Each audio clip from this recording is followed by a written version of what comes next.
Hello and welcome to Moving Past You. I'm your host, Juanita Gaynor, and this is a brief nugget of wisdom. Today's discussion is going to be about identifying your distractions. Now, guys, I'm not forgetting about you, but today this is for the ladies. As we all know, we as women always try to do everything for everyone, and sometimes we don't identify the distractions that lead us into the stalemate in our life, our business, and our purpose. And when these things happen, we want to know what's going on. How did this happen? How did I get off track? And what I'm saying from experience is because I've had to recently learn what truly are my distractions. And you probably are saying distractions. I got them all the time. I got the kids, my husband, my family, my job. We have so many things going on, but those are not the types of distractions that I'm talking about.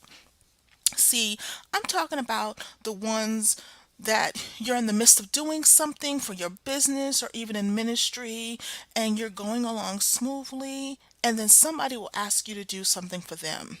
And what you'll do is you'll stop doing everything you were doing and start focusing on what they need. Does that sound familiar? And by the time we figured out that we've neglected the things we needed to do, we're back at the gate, starting all over again, and then we're upset and angry. Oh my goodness, how could that person do this to me? This is what you're thinking in your mind and how you move along.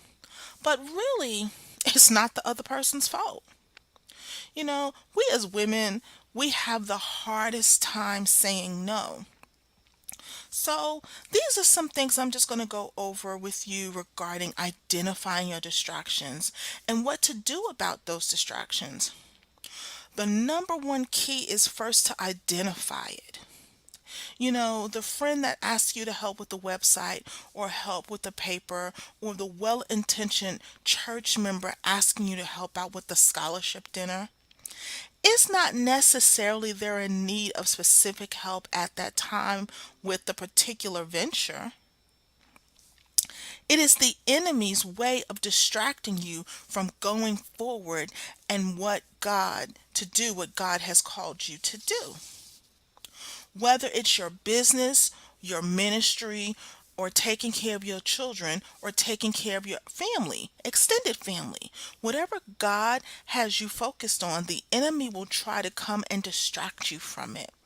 So, when you get those types of requests, and I know you're wondering how to handle it, how do I say no?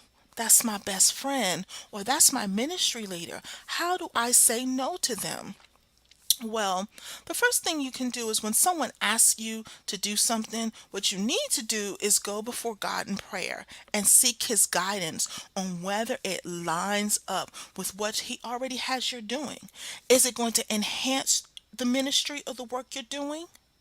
Or is it going to prepare you, or is it going to hinder you? Those are the key things that you must do first. Now, once you've identified which one it is it going to enhance it or is it going to hinder it? Then you're going to have to set some guidelines on how much of your time is going to go and interact into that without distracting from your primary goal. So, if it is something that's going to enhance what you're doing, what you need to do is be specific and setting clear, defined guidelines into what you're doing so that it doesn't deter from the overall purpose and primary goal that you was originally set to do.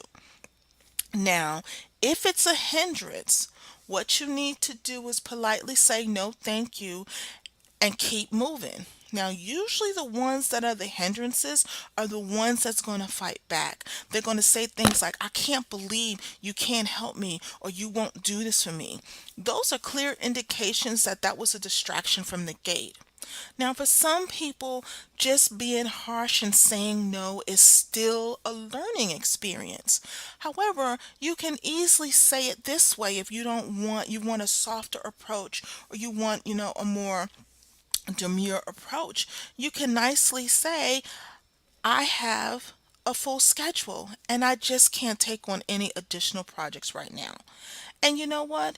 Whatever God has you doing, your children, your family, work, you have a full schedule. So you're not lying. You just cannot take on anything that's going to deter from the overall purpose in which you're doing, you know?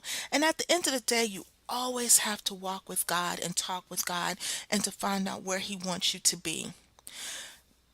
If you keep falling into distractions and allowing them to mess you up, it'll deter your path and you will always create a stumbling block. So the next time someone asks you to do work for them or to work on a project, let God direct you. He will always give you the answer you need and not the answer that you want. Thank you so much for listening to Nuggets of Wisdom on Moving Past You.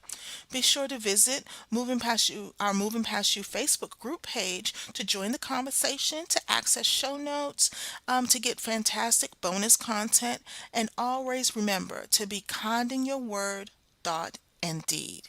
Have a great one.